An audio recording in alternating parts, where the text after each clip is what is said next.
खिलाफतें जी। उसमें पहली जो है वो तैफूरिया से शुरू होती है और आखिरी जो है वो खिलाफत जो है वो खिजरी खिलाफत है। पता है आपको इसके बारे में? नहीं मालूम? पहली खिलाफत जो है खिलाफत तैफूरी कहलाती है और जो पांचवी खिलाफत है जो बहुत कम लोगों को मिलती है वो है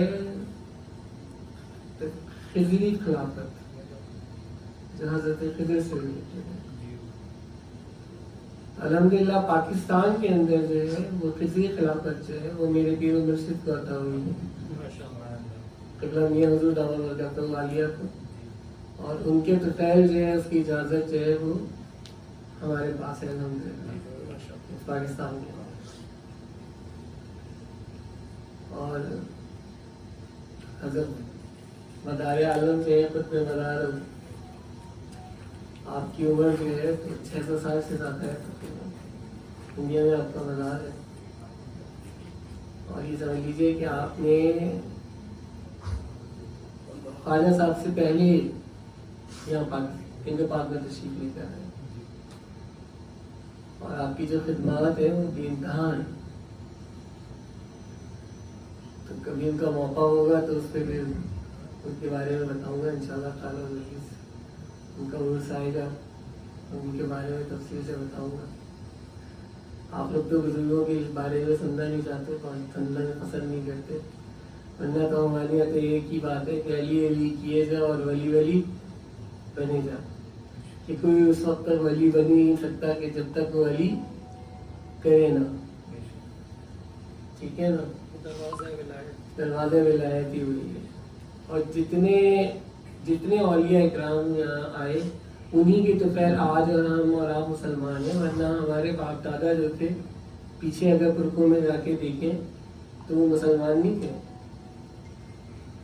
हम लोग सारे के सारे कोई अरब से उठ के तो नहीं आए थे। जो लगाते हैं ना शेख हैं, सिद्दीकी हैं, फलाना है, जमाका है, तो भाई उनके अंदर कुछ ना कुछ तो ब्लड मिला होगा ना आके हिंदुओं का, या नहीं मिला होगा? हाँ, ये सोचने की बात है या नहीं है? तो उन्होंने आके कन्वर्ट किया है या नहीं किया? तो वो जो कन्वर्ट करने वाले थे तो उस वक्त कोई तबलीगी जमात नहीं थी यहाँ पर, ना तारियों की कोई जमात थी यहाँ पर, है ना? तो सारी जमात थी तो किसकी जमात थी? औलियाओं की जमात तो थी। और औलियाओं के लिए बारे में कहा जाता है कि औलियाओं का कोई दीन नहीं होता, सूफी का कोई दीन नहीं होता। अगर सूफी का कोई दीन होता तो वो आते ही सबसे पहले पूछता कि भाई मुल्ला की तरह के बता तेरा दीन क्या है, तेरा मसलक क्या है। वो तो आने वाले से ये भी नहीं पूछता कि भाई कि तू मुसलमान भी है या नहीं। तो मौलवी जो है वो तोड़ता है और सूफी जोड़ता है।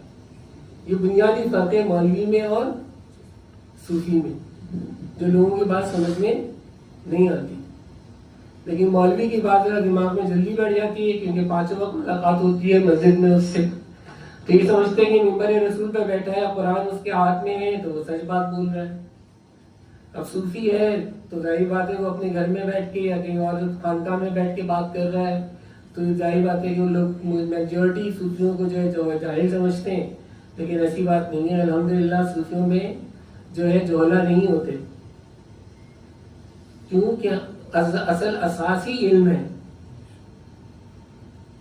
कश्फुल माजूद में दाता साहब फरमाते हैं कि हर आलिम वली नहीं हो सकता।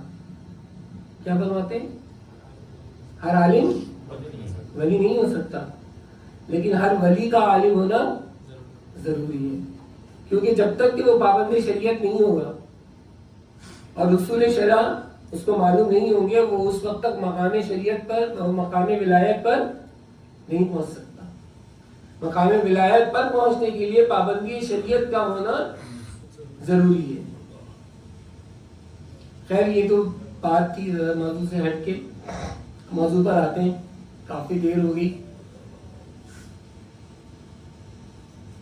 मौजूदा दौर में इस वक्त भी देखा जाए और इससे पहले भी देखा जाए तो 2 ऐसे मौजू हैं कि जो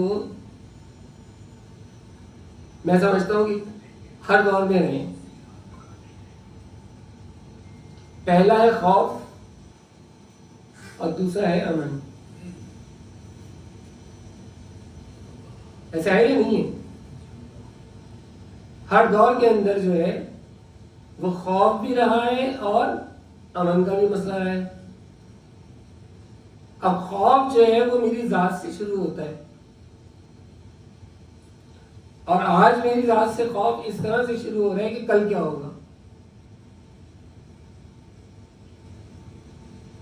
अब आज के जो सारे मेरे सामने जो माशाल्लाह कारोबारी हज़रात बैठे हुए हैं, तो इन सबको यही परेशानी है कि जनाब पाकिस्तान की जो मौजूदा सूरत हाल है और दुबई में जो कुछ हो चुका, अब उसके बाद क्या होगा।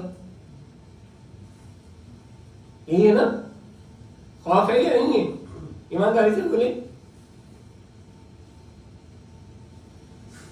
तो खौफ की मुख्तलिफ सूरतें हैं जो मेरी अपनी जात से शुरू होती हैं और फिर एक मुल्क से दूसरे मुल्क और दूसरे मुल्क से एक सुपर पावर और एक सुपर पावर से दूसरी सुपर पावर तक फैल जाती हैं।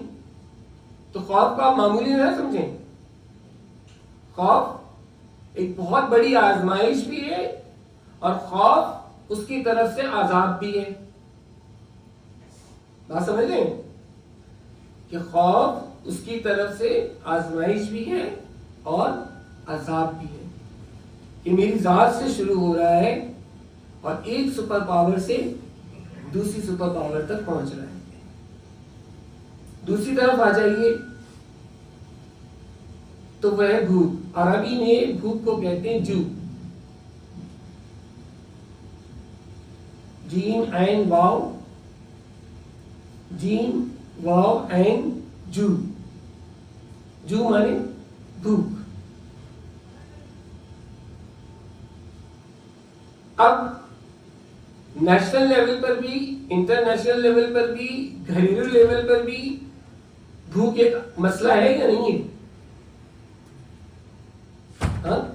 सारा मामला पेट का ही तो है। जो कुछ कर रहे हैं किसके पीछे कर रहे हैं? पेट के पीछे कर रहे हैं ना, ये नहीं? अब नैयत अलग है।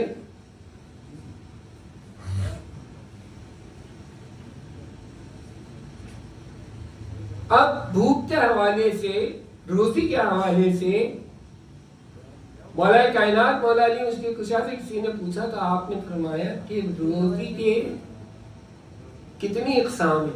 तो आपने फरमाया कि 300 से ज्यादा इकसाम है। कितनी इकसाम है? 300 से ज्यादा इकसाम है।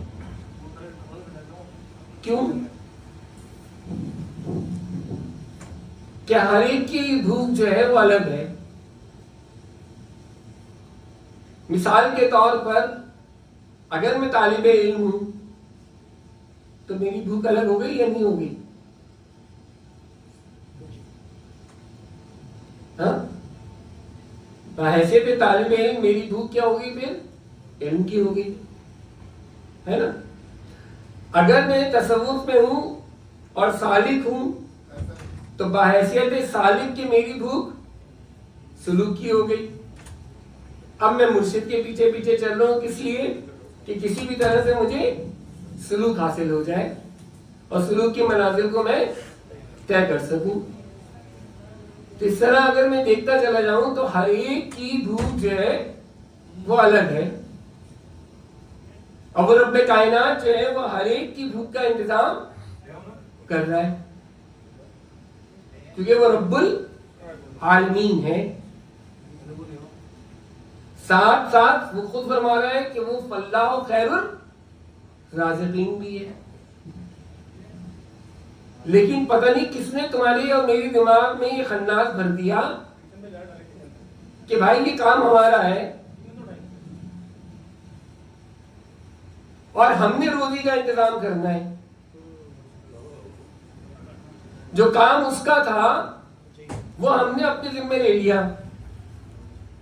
हमने ऐसा किया या नहीं किया? जो काम उसका था वो उसके काम को हमने अपने जिम्मे ले लिया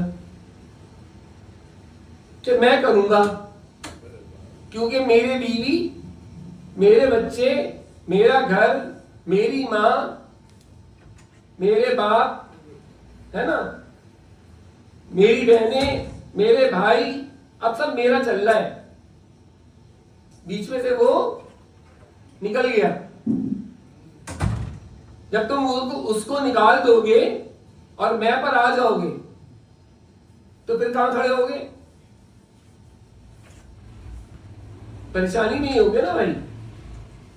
एक तो तुमने उस काम को, कि जो काम तुम्हारा नहीं था वो तुमने अपने जिम्मे ले लिया, ठीक। दूसरा, तुमने उसको निकाल के अपने आप को उसकी जगह खड़ा कर लिया। दोनों गलत काम कर लिए या नहीं कर लिए? अब तुम आए किस लिए थे यहां पे और तुम्हें भेजा किस लिए गया था? क्यों आए थे? किस लिए भेजा गया था? मकसद हयात क्या है तुम्हारा? वमा खलक़्तुल जिन्ना वल इंसा, किस लिए भेजा गया था जिन और इंसानों को यहां पर? इल्ला, इल्ला जोर से बोलो, आगे सबको पता है ये है। बोले आप जोर से, लियाबुदून। तुम्हारा काम तो सिर्फ इबादत करना है। किसने बोल दिया कि तुम्हें यहां जन्नत बनानी है अपनी? किस चक्कर में पड़ गया भाई? तुमने उसका ठेका अपने सर ले लिया, अब रहो परेशानियों में। और जो तुम्हारा काम था वो तुम भूल गए। जब भूल गए तो अब तुम इन दोनों मुसीबतों में फंसे रहोगे। खौफ में भी रहोगे और भूख में भी रहोगे, क्योंकि जो तुम्हारा काम था वो तुम नहीं कर रहे। फिर सबूत दूंगा क्यों नहीं कर रहे, वो खुद कह रहा है सूरह कुरैश के अंदर, फलयाबुदू रब्ब हाज़िल बैतिल लज़ी, बस इस घर के रब की इबादत कर। फलयाबुदू, फलयाबुदू, बस इस घर के रब की इबादत कर। वो घर नहीं जो वहां बना हुआ है, वो घर जो तेरे अंदर है, जहां वो रहता है। फलयाबुदू रब्ब हाज़िल बैतिल लज़ी, सिफत रबूबियत के साथ फिर बता रहा है कि पहचानो के पालने वाले हमें तुम नहीं हो। किसी और सिफत को रख सकता था ना, लेकिन फरमा रहे रब्ब हाज़िल बैतिल लज़ी, उस घर के रब की, उस घर के अल्लाह की क्यों नहीं कहा? तौहीदी हो ना तुम, तो हर बात अल्लाह के नाम से शुरू करते हो, वरना शिर्क के और बिद्दत के फतवे लगा देते हो। तो अब लगाओ फतवा कि इबादत तो अल्लाह के घर की होनी चाहिए, ये रब के घर की क्यों हो रही है? लेकिन वो खुद इबादत करवा रहा है कि रब के घर की इबादत करो, क्योंकि रब हम पालने वाले हैं, तुम पालने वाले नहीं हो। तुम्हें किसने इस गुमान में मुब्तला कर दिया कि तुम पालने वाले हो? तुम पालने वाले इसलिए बन गए कि तुमने अपनी जिम्मे इख्तियार ले लिया जो तुम्हारा इख्तियार नहीं था। नहीं तो झापो तरह पीछे अपना बचपन, तुम्हारे बाप दादा ने इख्तियार ले रखा था, वो सुकून में थे या नहीं थे? उनके घर में लड़ाई झगड़े होते थे इस चीज के पीछे, माल के पीछे। कभी अपनी माँ को अपने बाप से लड़ते हुए देखा? ईमानदारी से बोलो, अगर देखा हो तो आपकी जूती हो मेरा सर। उनके हाथ में तुमसे ज्यादा बरकत थी या नहीं थी? जो माल वो कमा के और बना के चले गए, आज तुम एरिया रगड़ रगड़ कर भी बना लो तो नहीं बना सकते, ना कमा सकते हो। सही कह रहा हूं या गलत कह रहा हूं? जितना घर, जितने मकान, जितना सोना उन्होंने बनाया, अल्लाह ने उनके हाथों में बरकत दी, तुम्हारे हाथों में है? कितना ही पैसा कर लो, पैसा बहुत है। उनके मामले हाथ से देखा जाए तो तुम्हारे हाथ में पैसा बहुत है, लेकिन क्या बरकत वो वाली है जो उनके हाथ में थी, जो तुम्हारे माँ बाप के हाथ में थी? नहीं है ना। तो मालूम ये हुआ कि कसरत बहुत है और बरकत नहीं है। आज हर शख्स इसीलिए परेशान है ना, इसीलिए कि तुमने उस इख्तियार को अपने हाथ में ले लिया जो इख्तियार उस खाली के कायनात का था। अब वो कह रहा है कि फल याबुदू रब्ब हाज़ल बैतिल लज़ी, बस इस घर के रब की इबादत करो। मौला मैंने इस घर की इबादत कर ली, सिले में क्या मिलेगा? लालची हूं ना। क्रिएटर वो है, जानता वो है कि मैं क्या करूंगा, फौरन डिमांड करूंगा कि मुझे कुछ मिलेगा या नहीं मिलेगा। इधर इबादत की, उधर डिमांड रख दी कि मौला क्या मिलेगा। इसीलिए मौला ने फौरन कह दिया अतअमहुम मिन जुइन, अतअमहुम ताम, अतअमहुम क्या है? सिंपली ताम, कि तुम्हारे जू को तब्दील कर दूंगा किससे? ताम से, यानी तुम्हारी भूख को तब्दील कर दूंगा ताम से। वआमनहुम मिन खौफ, और तेरे खौफ को तब्दील कर दूंगा किससे? अमन से। कितना आसान है या नहीं?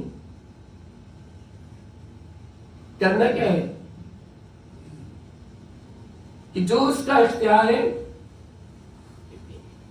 वो उसको लौटाना है और अपनी हुदूद में आना है और अपनी हुदूद को पहचानना है कि तुम्हारी हुदूद है क्या, तुम्हें यहां भेजा किसलिए गया है। अब तुम ये कहो कि जनाब अगर मैं रोजी कमाने नहीं निकलूं तो मेरा कारोबार कैसे चले।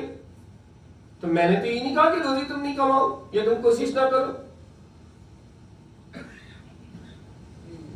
रोजी कमाने की कोशिश जरूर करो, लेकिन उतनी करो कि जितनी की उसकी जरूरत हो।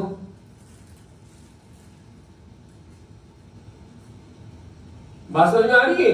क्या आप रोजी कमाने की कोशिश उतनी कीजिए जितनी उसकी जरूरत है, और इबादत उतनी कीजिए कि जितनी इबादत की जरूरत है। लेकिन हम तो इतने कमाने में डूब गए कि हमने इबादत को क्या किया? छोड़ दिया। छोड़ दिया या नहीं छोड़ दिया? वो कह रहे हैं फल याबुदू रब्ब हाज़ल बैतिल लज़ी, बस इस घर के रब की इबादत करो। अब खाली तुमने समझ लिया कि नमाज, रोजा, ज़कात, हज ये इबादत है। खाली ये इबादत नहीं है, ये इबादत का एक हिस्सा है, ये कुल्ले दीन नहीं है, ये दीन का एक हिस्सा है। इट्स हार्डली 25%, 75% तो तुम्हारे मामलात हैं, तुम्हारा लेन देन है कि तुम मखलूक के साथ कैसे चलते हो। क्योंकि वो अर्श आज़म पे नहीं रहता, वो अपनी मखलूक में रहता है।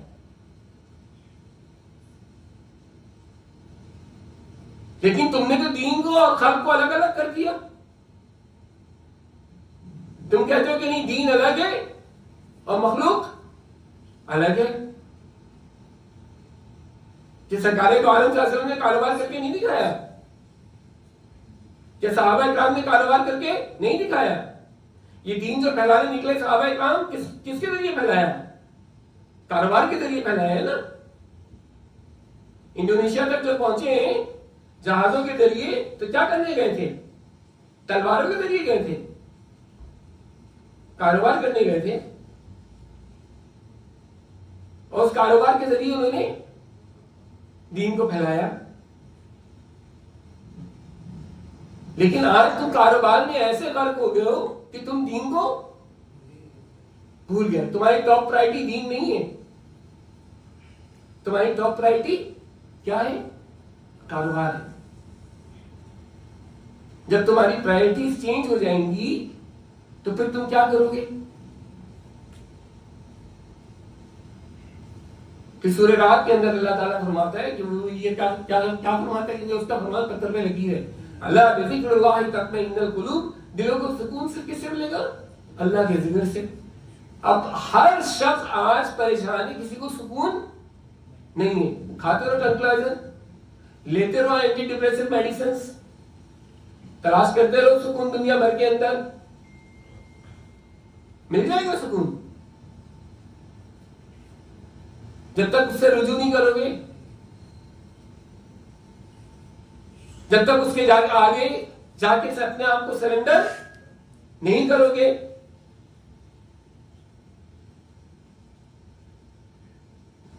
एक तुम्हारे दिमाग में ये ख्याल बैठ गया कि मैंने करना है जो कुछ करना है, तो खुदा के वास्ते इस मैं को निभा लो।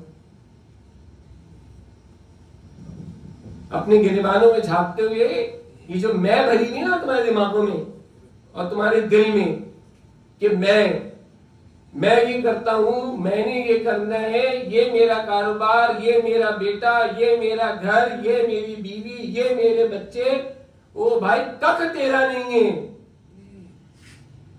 तुम अपनी मर्जी से दुनिया में आए हो तो अपनी मर्जी से दुनिया से जाओगे। किस चीज पर इख्तियार है? मुझे एक चीज साबित कर दो। ये मैंने दो चीजें, दो सिरे पकड़े हैं इस रुमाल के, ये मेरे आने की मर्जी और ये मेरे जाने की मर्जी। आया मैं अपनी मर्जी से हूं? नहीं। जाऊंगा अपनी मर्जी से? नहीं। किस पर इख्तियार है? मेरा किसी चीज पे इख्तियार है? किसके पास है सारा इख्तियार? कि किस बात की अकड़ है? वो पांचों वक्त बुला रहे हैं अपने पास, जाते हो? अगर जाते भी हो तो 4 टक्के मार कर आते हो। वो कहता है नमाज कायम करो, तुम नमाज पढ़कर आ जाते हो। उस पढ़ने में भी सारा दिमाग तुम्हारा किसकी तरफ होता है? उसकी तरफ। सरकार तो आलम सल्लल्लाहु अलैहि वसल्लम तो हदीस जिब्रील में क्या फरमाते हैं? हाँ, एहसान क्या है? क्या फरमाया? एहसान क्या है? हदीस जिब्रील इतनी बड़ी है ना, एहसान क्या है? फरमाया एहसान ये है कि जब तुम नमाज पढ़ो तो ऐसे पढ़ो कि तुम अल्लाह को देख रहे हो। यही है ना? अच्छा, तो कहा अगर मैं अल्लाह को नहीं देख रहा तो फिर दूसरा दर्जा क्या है? तो क्या दूसरा दर्जा ये है कि कम से कम ये एहसास हो कि वो तुम्हें देख रहा है। तो ईमानदारी से बता दो जरा, मुस्तक़बिल कि हम में से कौन सी इस हालत में होते हैं? इन दो में से किसी एक हालत में होते हैं। ना उसे देख रहे होते हैं, ना ये कैफियत होती है कि वो हमें देख रहा है।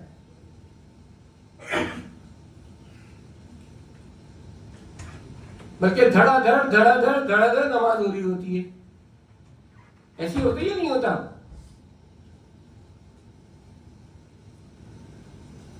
अब उसने तुम्हें नमाज के अंदर 5 नमाजों में ताकीद की है सूरह फातिहा पढ़ने की। ताकीद की है या नहीं की है? वहां से तुमने एक बात तो उठा ली अपनी मर्जी की, क्योंकि फितरत इंसानी है कि अपनी मर्जी की बात उठाएगा और उस पर चलेगा। यहूद और नसारा यही करते आए थे और यही हम कर रहे हैं। मैंने कहा ना कि मौलवी का एक काम है, क्या काम है? तोड़ना, झगड़े करवाना, फसाद करवाना। और सूफी का एक काम है क्या? जोड़ना, उस फसाद को खत्म करना। अब मौलवी ने वहां से एक आयत की एक बात बीच में से उठा दी, इय्याका नअबुदु व इय्याका नस्तईन, तेरी इबादत करता हूं और तुझसे मदद मांगता हूं। तब गैरुल्लाह से मदद मांगना शिर्क हो गया। ओ भाई कहां लिखा है यहां पे? ना अगली आयत में कुछ लिखा है, ना पिछली आयत में कुछ लिखा है। कोई भी बात अगर किसी की बीच में से उठा ली जाए तो क्या बात पूरी हो जाएगी? नशे की हालत में हो तो नमाज के करीब न जाना, तो अगर मैं ये बात सिर्फ उठा लूं कि नमाज के करीब ना जाना और पूरे जहान में चर्चा करता फिरूं कि नमाज के करीब ना जाना, तो सब मिलकर मुझे मारेंगे या नहीं मारेंगे कि डॉक्टर साहब पागल हो गए। शर्त है आगे, किस वक्त मत जाना? जब तुम नशे की हालत में। इसी तरह इय्याका नअबुदु व इय्याका नस्तईन जब मैं कह रहा हूं तो उससे बाद अगली बात क्या कह रहा हूं वो गौर तलब है, उस पर मैं गौर करता नहीं। मैंने कहा इय्याका नअबुदु व इय्याका नस्तईन, मौला तेरी इबादत करता हूं, अब मैं तुझसे मदद मांग रहा हूं। क्या मदद मांगी? इहदिनस सिरातल मुस्तकीम, मौला मुझे सिरातल मुस्तकीम पर चला दे। अब सिरातल मुस्तकीम पर चलाया उसने, मुझे बुलाया अपने पास नहीं, यू टर्न करके मोड़ दिया उसने मुझे अपने बंदों के पास। मोड़ा या नहीं मोड़ा? क्या कहा? जोर से बोले, चुप क्यों बैठे हुए सारे? मुझे ऐसे मजा नहीं आता बात करने में। क्या कहा? सिरातल लज़ीना अनअमता अनअमता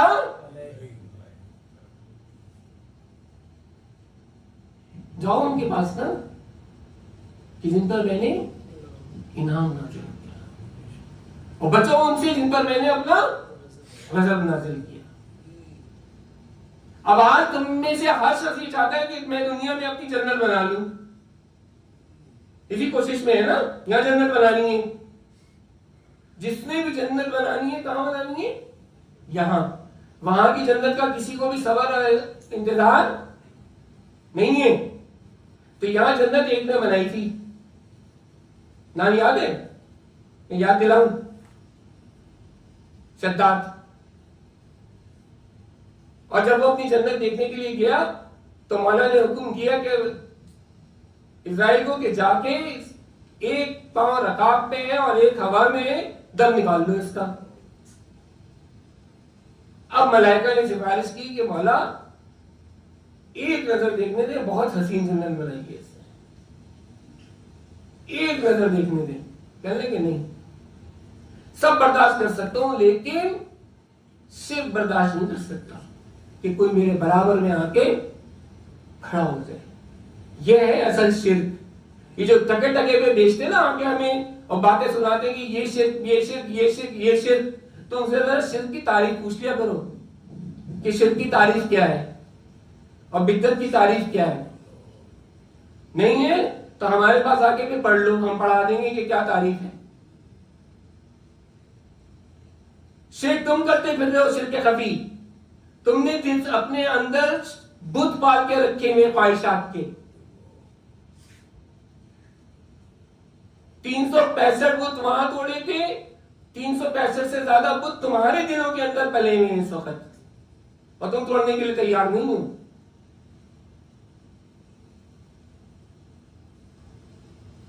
अब वहां पे बात हो रही है किसकी? शद्दाद की। आया मुकाबले पे। अब सोच लो कि जो हम में से जो कोई भी जन्नत बनाने की कोशिश करेगा उस दुनिया में, उसके साथ अरब क्या हाल करेगा? वही हाल करेगा ना जो शद्दाद के साथ किया था। हाँ, उसको मिसाल बना दिया ना, तो अपना हाल सोच ले कि वही हाल करेगा कि जो शद्दाद के साथ किया था। तो इसलिए कहा कि बच जाओ उनसे कि जिन पर मैंने गजब नाजिल किया। अब किन की तरफ जाओ? इनाम याफ्ता। इनाम याफ्ता कौन है? सूरह आल इमरान में फरमाते हैं इनामुल्लाहि वन्नबीयीना वस्सिद्दीकीना वश्शुहदाए वस्सालिहीन। ये चार है ना, अंबिया, सिद्दीकीन, शुहदा और सालिहीन। अंबिया कहां मिलेंगे? बाबे नबूवत तो बंद हो गया ना। उसके बाद अगर आप ज़ियारत के लिए जा रहे हैं तो कहां है अंबिया? अपनी कबूर में है ना। लेकिन मुल्ला तो कह रहे हैं कबूर पे जाना क्या है? जोर से बोलो, शिर्क। शहीद कहां मिलेंगे? टहलते हुए मिलेंगे? कहां मिलेंगे? बोलो ना भाई। वो कह रहा है कि ये मेरे इनाम याफ्ता बंदे हैं, और मुल्ला कह रहा है वहां जाओगे तो शिर्क। अब मुल्ला की सुनूं या अल्लाह की सुनूं?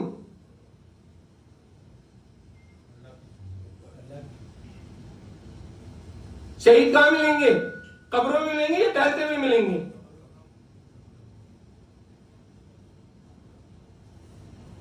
अब उसके बाद आ जाइए बच गए स्वालिहीन।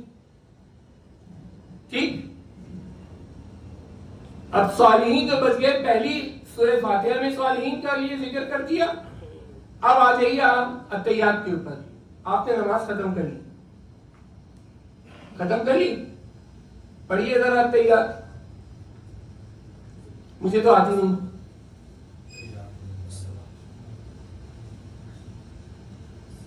आका करीम अलैहिस्सलाम के बाद सलाम पढ़ते हैं, उसके बाद आगे किस पर सलाम भेजते हैं? वाइबादिल्लाह, जोर से बोलिए।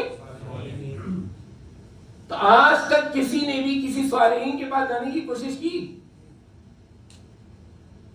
किसी ने किसी स्वालिहीन से मिलने की कोशिश की? जब तक तुम किसी स्वालिहीन से मिलोगे नहीं तो इनाम याफ्ता बंदों से तुम्हारा राब्ता कैसे होगा? तुम्हारा ताल्लुक जुड़ेगा कैसे? तुम सिरात मुस्तकीम पर पहुंचोगे कैसे?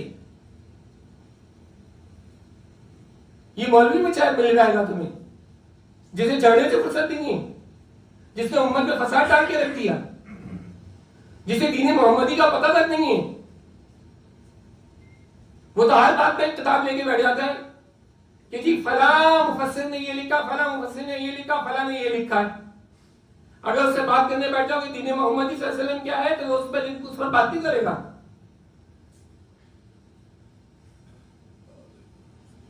सारे जान पे बात कर लेगा, लेकिन दीन मोहम्मदी सल्लल्लाहु अलैहि वसल्लम पर बात नहीं करेगा। दीन पर कहीं बात करता है मौलवी?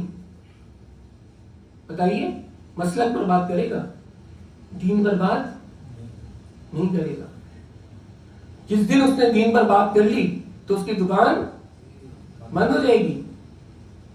फिर आप और मैं लड़ना झगड़ना खत्म हो जाएंगे ना भाई। तो इसलिए वो मिंबर पे बैठ के कुरान हाथ में लेके वो बात करेगा जो उसके मतलब की है।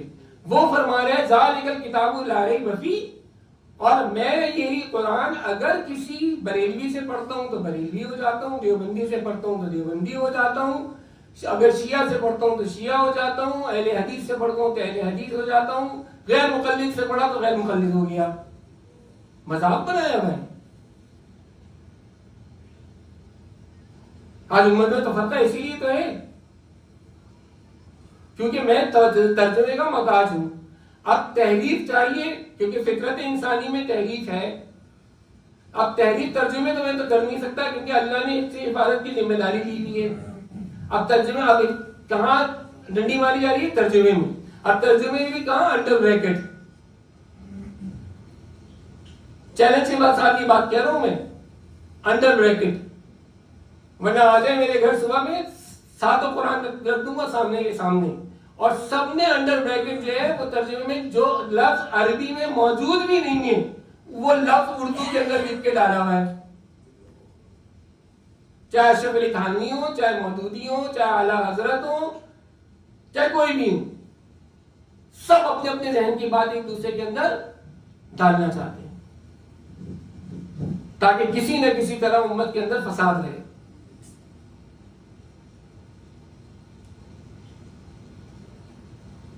तो ये फसाद अंग्रेज से पहले तो नहीं था, शाह अब्दुल हक मुहद्दिस दिल्ली के दौर में तो नहीं था, शाह वलीउल्लाह के दौर तक नहीं था।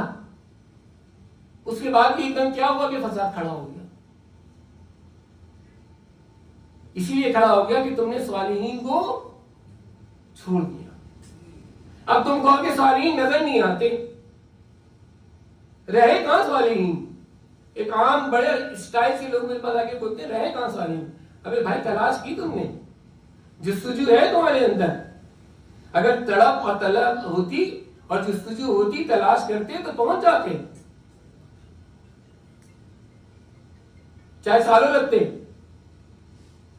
हमने एक मुर्शिद के बाद दूसरे मुर्शिद के लिए 14 साल तलाश जारी रखी है। 14 साल। कितने साल? मुंह से कहना आसान बात होती है। And through out the world, और मक्के मदीने में दुनिया के बुजुर्गान भी तशरीफ लाते थे, उनका हाथ पकड़ते थे और जैसे हाथ पकड़ के चूमने के लिए कोशिश करते थे वो हाथ खींच लेते थे। हम समझ जाते थे कि जनाब इनके पास हमारा हिस्सा नहीं है, ये हमें अपनी खिदमत में लेना नहीं चाहते।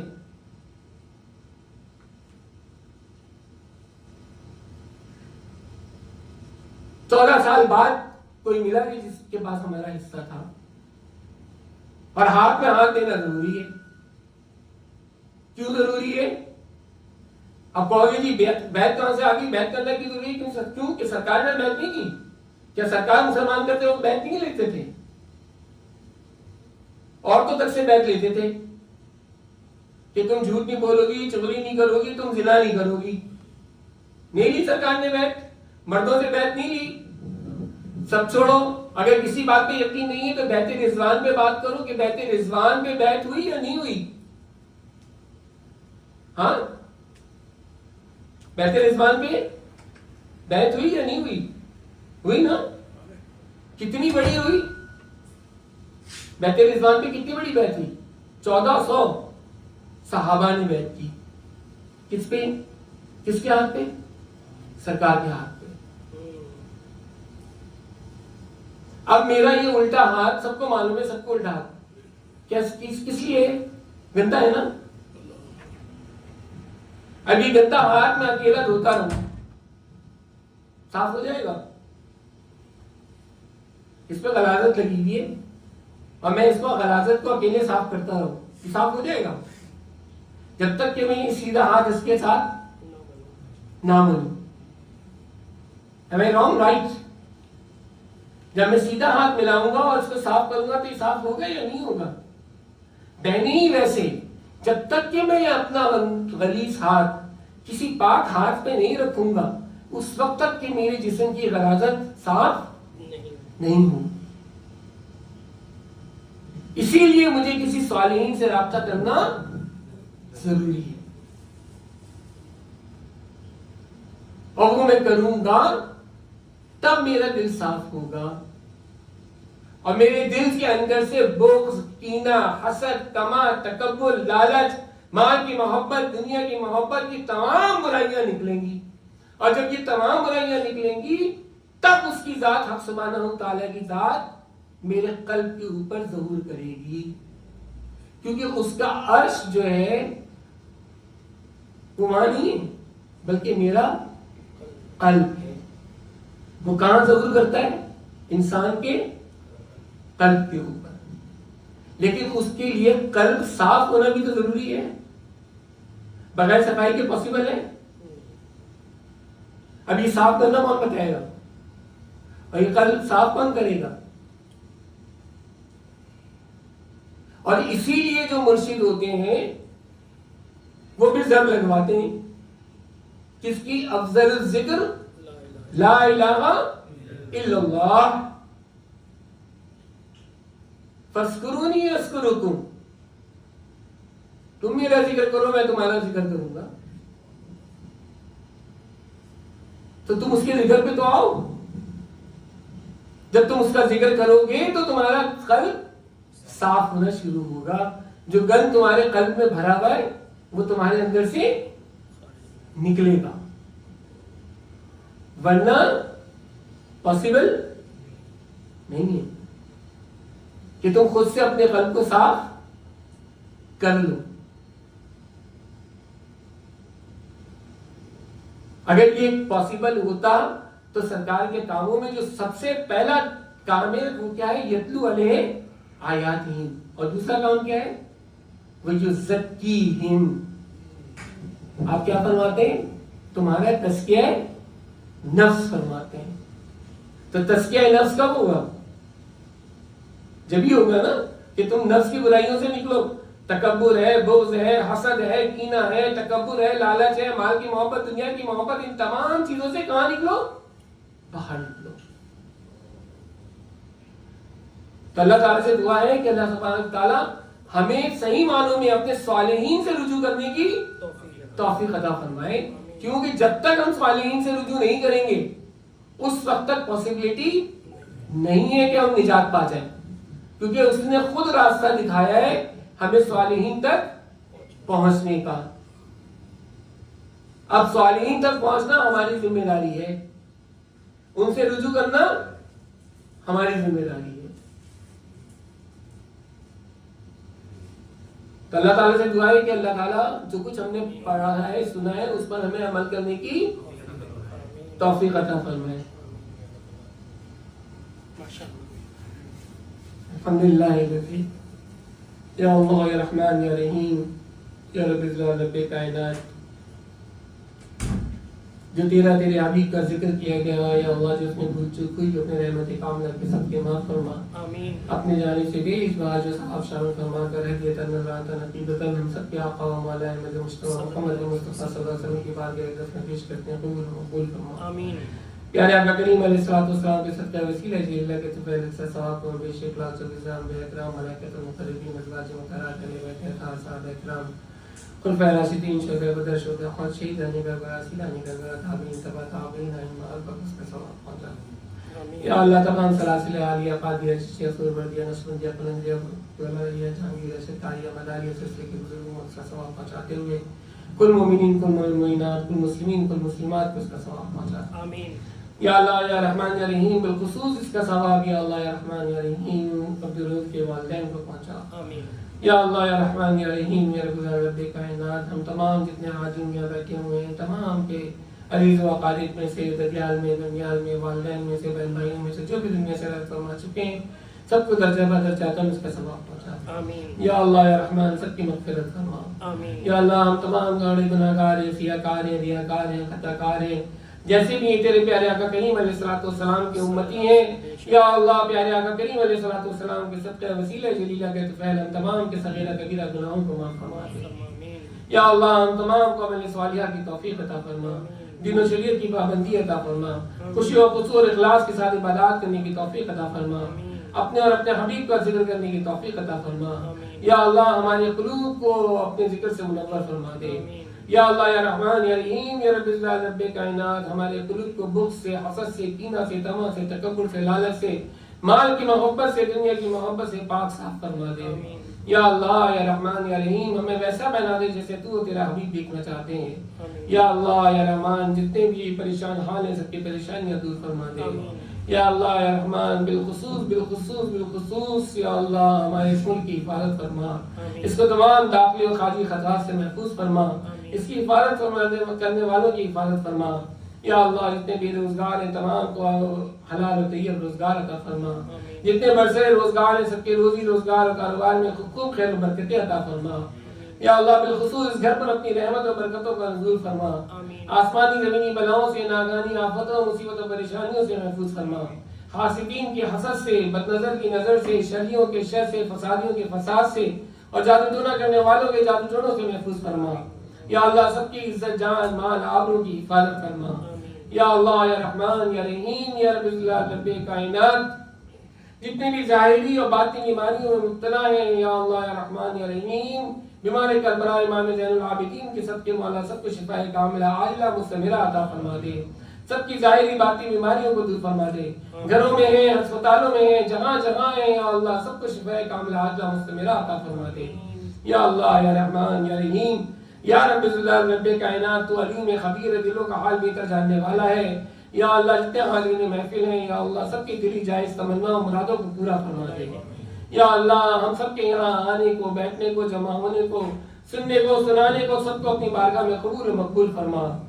या अल्लाह या रहमान या रहीम या रब्बे कायनात, बिलखुसूस या अल्लाह या रहमान या रहीम या रब्बे कायनात, रोज़ की इस महफिल को अपनी बारगाह में कबूल और मकबूल फरमाते हुए इसकी तमाम परेशानियों को दूर फरमा दे। या अल्लाह या रहमान या रहीम या रब्बे कायनात, खुसूसी रहमत और बरकतों का नुज़ूल फरमा दे। या अल्लाह खुसूसी रहमत और बरकतों का नुज़ूल फरमा दे। या अल्लाह या रहमान या रहीम या रब्बे कायनात, हम सब का खात्मा बिल ईमान फरमा। या अल्लाह हम सब का खात्मा बिल ईमान फरमा, निज़ा की सख्तियों से महफूज फरमाना।